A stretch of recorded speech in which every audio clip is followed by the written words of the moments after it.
see what we can get out of this Doug fir log.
Well, right on. We got two clean, these will be mantle options after they dry.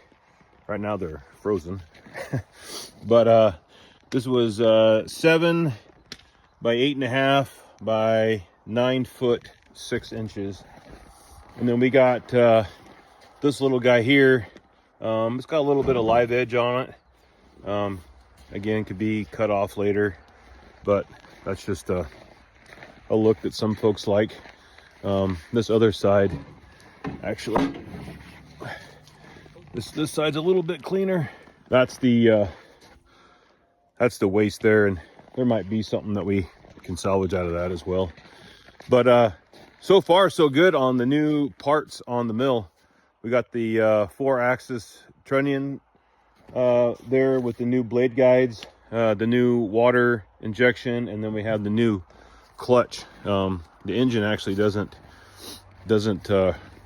go as high RPMs as the bigger clutch, so this is supposed to be a little bit slower blade speed, which then gives us more torque.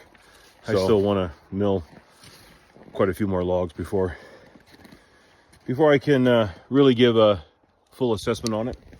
Anyway, well, it is I don't know, 10 degrees, whatever. It's kind of cold. So I think we're going to go back up in the shop and warm up. Hope you guys enjoyed. We appreciate you. And we'll catch you on the next one.